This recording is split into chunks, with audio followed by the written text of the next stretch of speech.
All the best duos in the world fought to secure their place in the FNCS Major 2 heats, but somehow Arc managed to qualify as a solo player. Bro, I'm gonna guarantee qual as a solo. Today I'm breaking down how that even happened. You see, over the past weekend, Fortnite hosted the FNCS play-ins. This is the first tournament of the FNCS where Division 1 players had a chance to make it through the heats before qualifying for the finals. The tournament had a 2-day format where everything comes down to consistency across both days. To advance to the FNCS heats, you had to finish in the top 150 duos on EU and NA Central, or the top 100 on all the other regions. And if you guys don't remember, Lacey actually paid a Fortnite pro, Arc, $40,000 to play this season of FNCS with him. Arc and Lacey compete on NA West along with a couple other similar duos, so they need to finish in the top 100 to qualify for heats. And it's honestly going to be great for Fortnite competitive viewership that Lacey is starting to compete again. The NA West FNCS had as many viewers as every other region combined this weekend. NA West had 196,000 live viewers, and every other region was about 188,000 live viewers, and that's not usually the case. Day one went really well, with Arc and Lacey getting 324 points, which put them on pace to qualify in 68th place. However, they ran into a huge obstacle before day two started. Lacey was at the final day of Streamer University, and every student who attended was supposed to end stream for the closing ceremony. This was a 5-day event that Kai Cenat hosted with a bunch of content creators collaborating and making content from a university. Chad, I just got word that the thing tonight is mandatory. All students have to attend.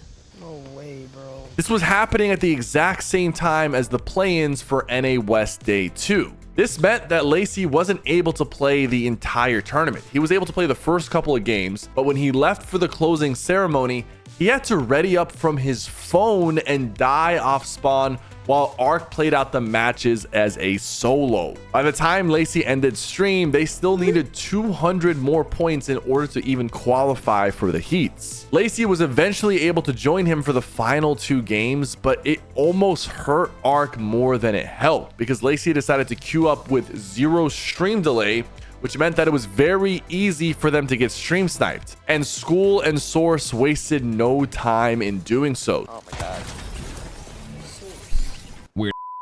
West kids, I'm not gonna lie. School was Arc's former duo for the Esports World Cup, and Arc actually dropped him the day before the last EWC qualifier started, so they have some unresolved beef with Arc. They ended up dropping on them in the final game and almost ruined their chance to get into heats, but somehow Arc managed to do it with 264 points on day 2. They needed about 256 to secure their spot. It was extremely close, and they ended up coming in 95th out of the 100 teams that qualified. And this game that we're actually watching right here was the one where Arc came in 2nd place as a solo player. And even though they made it into heats, the job is not done, because Faxity played with the FNCS champion Salco, and they also managed to qualify, and they're in the same heat as Lacey and Arc.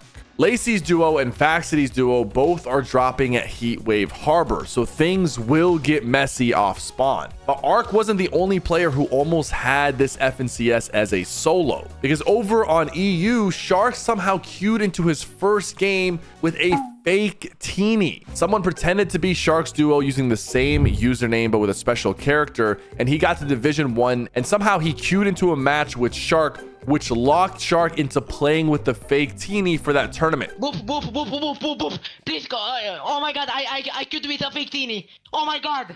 Boop, I could, please tell someone from Epic, please. Please, yes, please.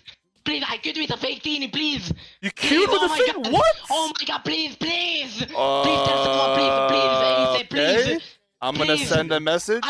I could with a fake teenie. Oh my god. Oh my god. Oh, bro. What? How? Bro, I have someone our team in my lobby, and I queued with him.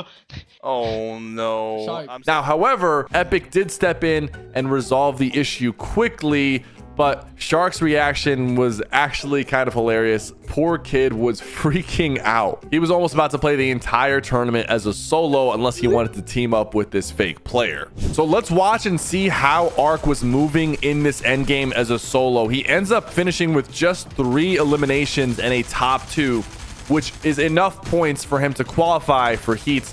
So he clutched up big time while Lacey was just attending the Streamer University ceremony.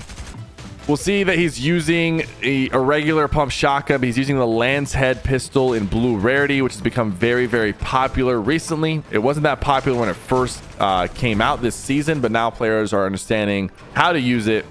And apparently some people are like macroing it because it's not full auto, but I'm not too sure about that. I think Arc is playing legit. Right now, he's on the low ground, rotating through his old builds. He's got a decent amount of materials, just a little over 1,000.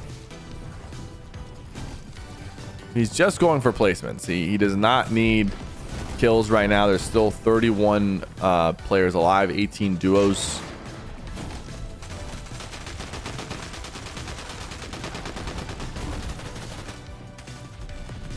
He's doing a great job just like analyzing the situation, looking around him before he moves. He's going to use this overdrive nade, goes right over the top, slides right underneath these builds, uses the storm to get ahead.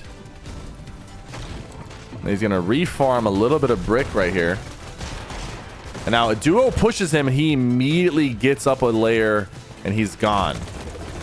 Sees a player in storm. He gets a tag on him. And then there's all these chug jugs in storm. Is he going to sit in storm just chugging? That's actually valid. No, he's going. He's going. He grabbed the extra chug. He has 3 med kits and a full chug jug. Gets on his own layer, commits some metal. Not sure he's going to pop a med kit. There we go. 16 duos left. Only 2 duos have gone down.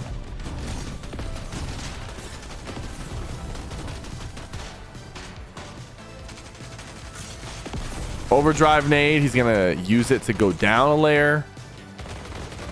I like that he's kind of staying out of heat right now. Like he's managing to stay just in layers that are not too contested with other teams. Because if a team notices that he's a solo, they will press him. Right here, it looks like he's going to take some storm damage intentionally. Remember, every point counts. He's going to take some storm damage. He still has 4 overdrive nades. So he's going to use it here to rotate late. Pops 1 medi. Uses the overdrive. Goes over the top. And we see the storm moving near this mountain. But look at how he keeps finding these like low-key positions. He's actually extremely smart with his rotation. Late rotate, but then finds the spot where no one's at. Players fighting underneath him. He's gonna go ahead and chop. Start shooting down a little bit. Looking for that kill. What a pump right there. That was actually kind of crazy. That was a hard-hitting shot. It was a tough angle, too.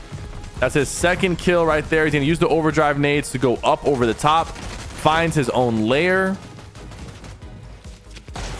Player drops down on him. It's all good. We're not going to commit to that. This player's trying to get in. We're going to get out. Goes up a layer. Problem is now he is 2nd height, so he might start getting sprayed from the high ground. Doesn't quite get sprayed yet.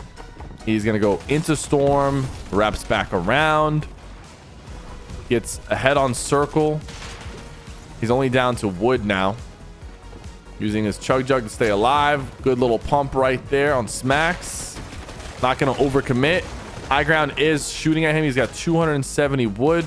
Got 120 chug jug still. Storm is pulling back into his builds. Great double edit right there. Gets the refresh. High ground is pressing him. There's only another solo and a duo on high ground. He wants to get top 2.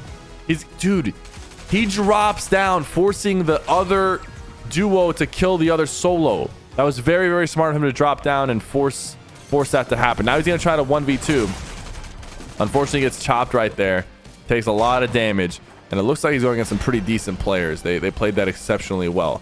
But a 3 kills and a 2nd place. That's enough for them to qualify He clutched up huge in this game, and now Lacey will be competing in the heats coming up very soon. He is an absolute monster. Thank you guys so much for watching. Don't forget to like and subscribe.